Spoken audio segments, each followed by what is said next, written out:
10蚊港紙都唔使，就可以幫你揾到57間香港 SME 嘅真名同真電話。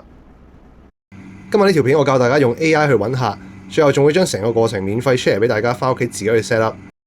大家淨係幫我做一樣嘢就得啦，將呢條片 share 俾你身邊想揾錢嘅朋友。事不宜遲，我哋馬上開始今日嘅內容。如果以前我哋想用一啲傳統嘅方法去揾客呢，方法不外乎就係可能買下啲 lead，或者參加下啲商會嘅活動，甚至乎一年俾幾千蚊嘅會費去加入一啲商會啦。其實呢啲方法唔係話唔得嘅，但係如果要一開頭就投入幾千蚊甚至幾萬蚊嘅錢去買一份名單呢，我相信唔係每一間公司都願意去咁做嘅。另一個方法啦，可能就多啲公司會做嘅，就係佢哋會買一啲可能 Google Ads 啊，即係做啲 SEO 啦，係啦。咁但係其實你計翻條數呢，一個 click 可能分分鐘都要10幾蚊港紙，同埋你 click 咗都唔代表可以傾得成個生意啦，即係你都 contact 唔到click 嗰個人。咁其實個成效有幾大，都即係大家試過其實都知嘅。仲有一個再傳統啲嘅方法啦，就譬如你可以參加一啲展覽啦。咁但係其實講緊你買個 booth 去參展呢，都要3萬幾蚊港紙，同埋唔係個個都有 referral 呢，你未必可以喺嗰度真係 close 到一個生意，去令你即係回翻本嘅。所以總括嚟講呢，啱啱嗰3個方法就大家可以清楚見到有2個問題啦。第一就係話嗰個成效啦。咁但係其實大家都明白揾客就唔代表係傾得成單生意啦。咁不過第二樣嘢呢，就係個成本。咁呢樣嘢就係 AI 可以幫到我哋嘅地方啦。咁講到 AI 去揾客呢，我主要見得最多就係以下呢3種方法。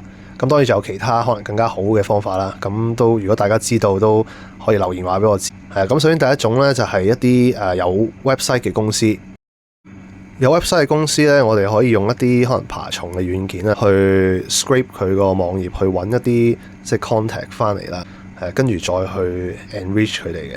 咁而家其實市面上都好多第三方嘅工具啦，係可以幫我哋去做到呢樣嘢嘅。即係譬如例如爬蟲嘅有 Firecrawl 啦，做 enrichment 嘅有一個叫 Hunter。呢啲都係一啲我比較常見嘅用嚟做爬蟲同埋 enrichment 嘅工具。但係呢個方法呢，因為香港好多公司啦、細公司啦，都可能冇 website 嘅。咁其實佢個 reach 呢，就未必可以做到好似某啲外國國家啦，佢哋即係可能網頁呢樣嘢比較普及嘅。咁呢個方法可能對佢哋會比較有用啲。咁第二個方法就係可能你攞到一啲商業嘅 directories 啦，或者可能即係香港嘅 TDC 啊，佢哋有時有啲係嗰啲公司名單啊，或者譬如黃頁啊之類嘅嘢。咁我哋又係可以透過頭先講嗰啲爬蟲工具啦，即係逐頁咁叫 AI 幫我哋去即係 extract 嗰啲資料啦。咁我哋再去慢慢去睇嘅。咁但係其實同第一種方法一樣啦，呢2個方法都係有門檻嘅。而最後一個方法啦，亦都係今日會示範嘅嗰個方法，就係用一個叫 Google Maps Extractor 嘅工具咧。即使嗰間公司啦係冇網頁都好咧，我哋都可以透過佢喺 Google Maps 上邊嘅公開資料去攞到佢哋嘅 contact 嘅，然後再去做 enrichment 都可以。不過喺開始示範之前呢，我想補充翻少少嘢嘅。我知道好多睇緊呢條片嘅朋友啦，都未必有自己嘅生意，咁都會可能覺得揾下關我鬼事咩係嘛？咁但係其實你諗下，你打緊工，無論你係咩 position 都好啦。你諗下，你識得幫間公司去揾生意咧，你老細都好難唔記得你嘅。In a good way 喎，仲要咁，亦都我有睇過外國有個 YouTuber，佢其實都講過，即係你識 AI 其實唔一定話要好似我咁，即係開一間 agency 出嚟嘅。其實你可以做你公司入邊最識 AI 嗰個人，其實都係一條好多人 miss out 咗嘅出路。咁所以大家都麻煩睇一睇呢條片啦。我都希望可以幫到大家嘅。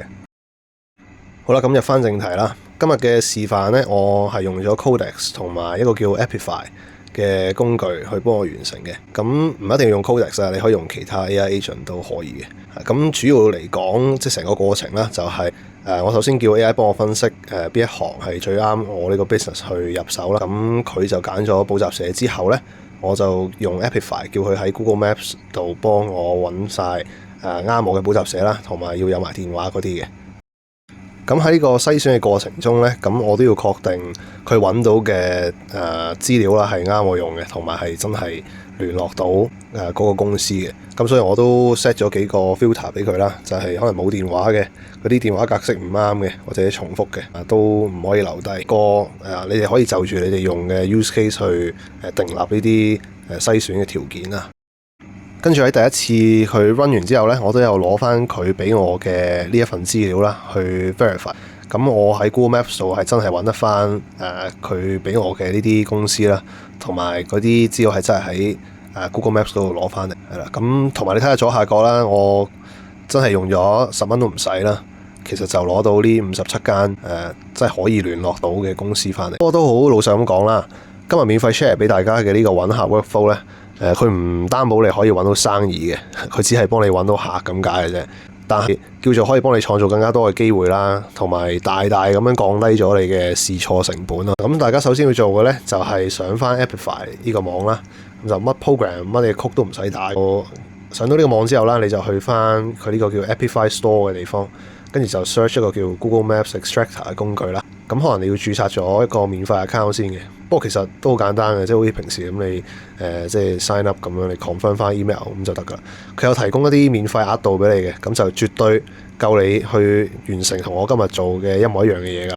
咁跟住你入到去呢個工具呢，佢會問你3樣嘢嘅，你要揾啲咩啦，喺邊度啦，同埋幾多個。咁你照打翻就得噶啦。咁跟住你等一陣呢，佢 run 完之後，佢就會 generate 一份名單出嚟噶啦。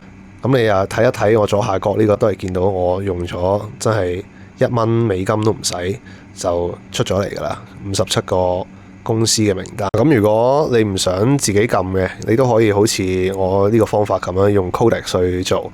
咁你將我 comment 入邊嗰份嘢 download 咗啦，跟住又係直接俾翻 Codex 啦。咁其實你就可以好似我而家播緊嘅呢個過程咁樣，佢會幫你自動咁樣去 set up 翻㗎啦。咁你都睇到最後結果其實都係一樣嘅，都係有一份enrich 咗嘅名單出咗嚟㗎。今日嘅示範去到呢度就差唔多啦。我都明白呢個嘢 set up 起上嚟咧係複雜啲嘅，所以咧如果大家係有啲可能複雜啲嘅要求啦，或者係直情係想我幫你度身訂造去整嘅，都歡迎可以喺 description 我公司條 link 嗰度去揾翻我啦，跟住 WhatsApp 再同我講你係睇條片，跟住就即想了解呢一個lead gen 嘅 workflow 嘅，係啦，咁我會叫我條 team 去跟進㗎啦。